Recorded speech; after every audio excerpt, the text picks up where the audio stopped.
Suspect sinong taga dito. Baka naman wala akong matulugan.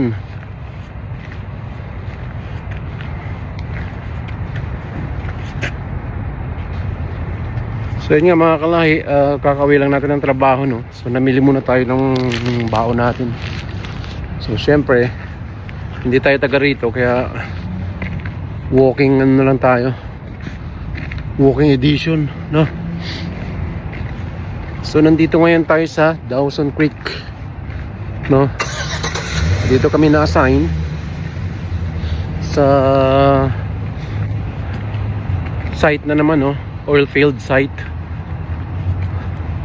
oil and gas site, no?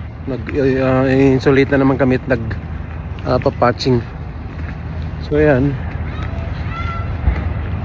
ano, ako lang mag-isa kasi pagod yung mga kasama ko. So nasa Dawson Creek Mall tayo, no? So sino ba mga taga Dawson Creek dyan, no? Mga kalahin natin nakatira dito sa Dawson Creek. Baka naman pwede makikain sa inyo dyan.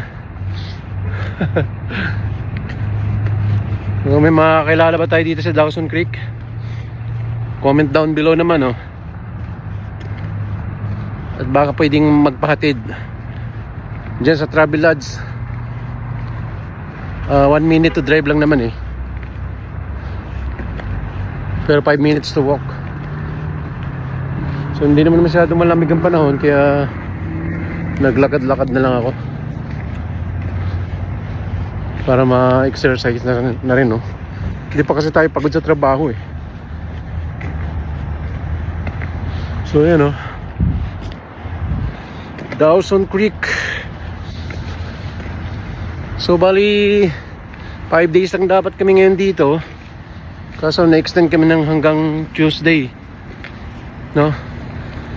So Tuesday on camp na naman tayo. 5 days plus 4 days, so 9 days. Yan ang buhay oiler, no? Pinapadala kung saan lugar, tinatapon, pinapasabak sa malamig na panahon. Wala, Pinoy tayo, para lang tayo sundalo na pinapadala sa Mindanao or sa Iwahig. So ayan, no? So see you in my next video mga kalahi.